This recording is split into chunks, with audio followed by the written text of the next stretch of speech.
Hey it's Vara, welcome back to my channel. అందరూ ఎలా ఉన్నారు? నేనైతే చాలా బాగున్నానండి. ఈరోజు రెసిపీ వచ్చేసి ఎగ్ మసాలా కర్రీ. చూస్తుంటే నోరూరుతుంది కదా. మీరు కూడా ట్రై చేయండి ఈ రెసిపీని. ఎలా వచ్చిందో నాకు కమెంట్ చేయండి. వీడియో నచ్చితే లైక్ చేయండి, షేర్ చేయండి, సబ్స్క్రైబ్ చేసుకోవడం మాత్రం మర్చిపోకండి. Thank you for watching.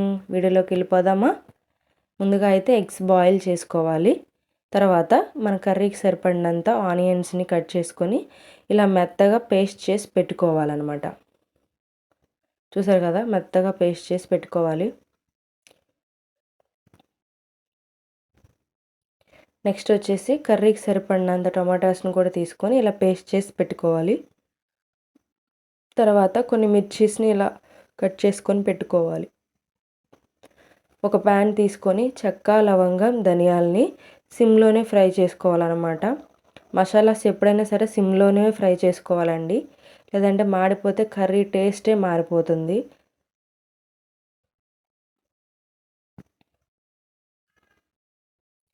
తర్వాత దీంట్లోకి కొన్ని వెల్లుల్లిపాయలు యాడ్ చేసుకోండి. స్టవ్ కట్టేసే ముందు ఒక స్పూన్ గసగసాలు యాడ్ చేసుకొని కొంచెం వాటిని చల్లారనివ్వండి. నెక్స్ట్ వచ్చేసి కర్రీ ప్యాన్ తీసుకొని కర్రీకి సరిపడినంత ఆయిల్ వేసుకోండి. ఆయిల్ హీట్ అయిన తర్వాత కొంచెం పసుపు, కొంచెం సాల్ట్ వేసుకొని మంచిగా ఒక గరిటె తీసుకొని తిప్పుకోండి.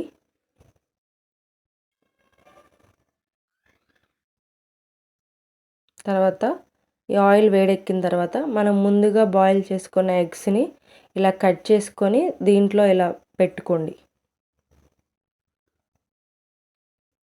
చూసారు కదా, ఒక సైడ్ ఫ్రై అయిన తర్వాత ఇంకో సైడ్ టర్న్ చేసుకోండి. ఇలా గోల్డెన్ బ్రౌన్ షేడ్ వచ్చే వరకు ఎగ్స్ని అయితే ఫ్రై చేసుకోండి.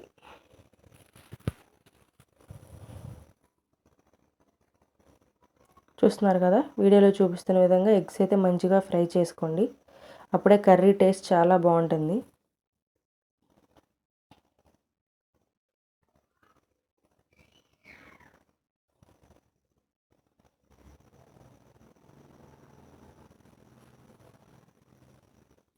నేను ఈ మధ్యనే వాయిస్ ఓవర్ ఇస్తున్నానండి, కొంచెం అటు ఇటు అయితే అడ్జస్ట్ చేసుకోండి ప్లీజ్.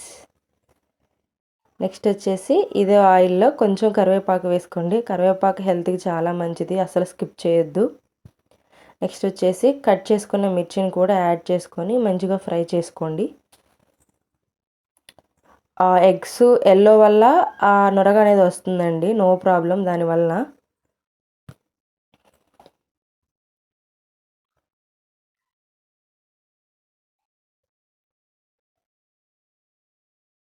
మంచిగా పచ్చిమిర్చి కూడా మంచిగా ఫ్రై అయ్యేలాగా చూసుకోండి.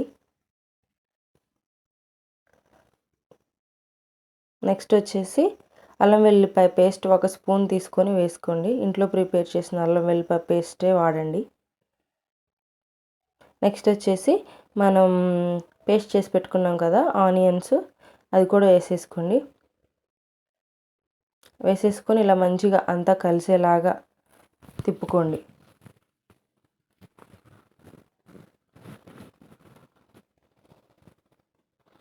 ఇలా మంచిగా తిప్పుకుంటూ ఆనియన్స్లోంచి ఆయిల్ సపరేట్ అయ్యేంత వరకు మంచిగా సిమ్లోనే ఫ్రై చేసుకోండి. ఈ ప్రాసెస్ మొత్తం సిమ్లోనే అవ్వాలి. కొంచెం హైలో అయినా కర్రీ మాడిపోతుంది, కర్రీ టేస్ట్ కూడా చేంజ్ అయిపోతుంది. చూసారు కదా ఆయిల్ ఎలా సపరేట్ అవుతుందో. ఇలా ఇంకొక 5 మినిట్స్ అలానే ఫ్రై చేస్తూ ఉంచుకోండి.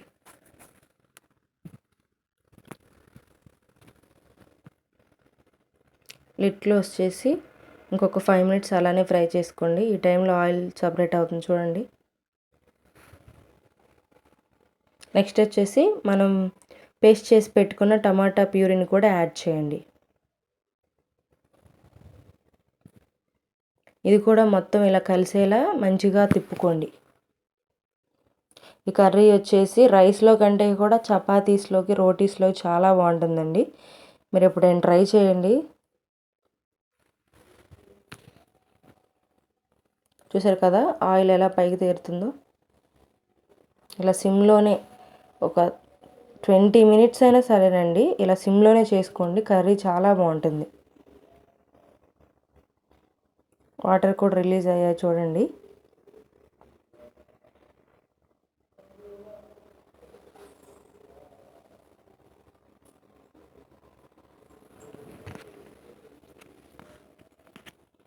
చూసారు కదా ఆయిల్ ఎలా పైకి తేలిందో.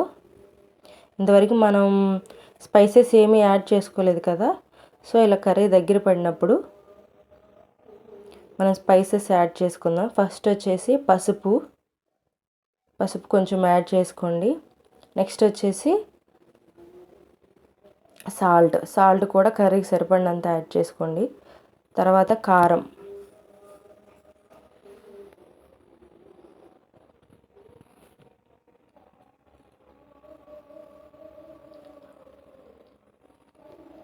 ఉప్పు కారాలు తక్కువ వాడదామండి, అప్పుడే హెల్త్కి మంచిది కదా.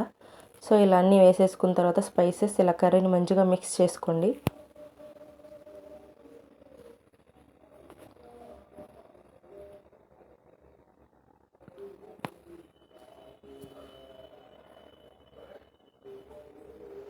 కొన్ని వాటర్ కూడా యాడ్ చేయండి, కర్రీ మంచిగా ఉడుకుతుంది అప్పుడు.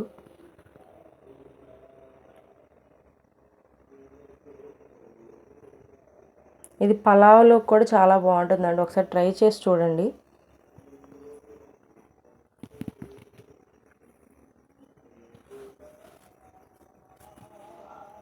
తర్వాత మనం ఫ్రై చేసి పెట్టుకున్నాం కదా ఎగ్స్, అవి కూడా యాడ్ చేయండి. యాడ్ చేసి మరలా లిడ్ క్లోజ్ చేసి ఇంకొక 5 మినిట్స్ బాయిల్ చేసుకోండి కర్రీని. నెక్స్ట్ చూడండి అలా ఆయిల్ పైకి తేలి ఎలా ఉందో కర్రీ. ఈ టైంలో కొంచెం కొత్తిమీర యాడ్ చేయండి.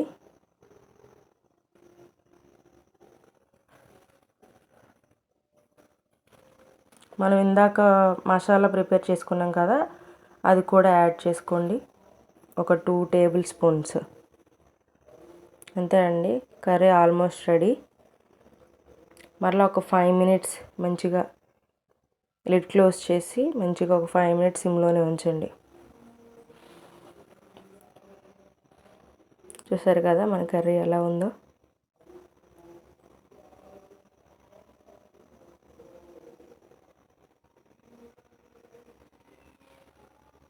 అంతే అండి, మన టేస్టీ ఎగ్ మసాలా కర్రీ అయితే రెడీ.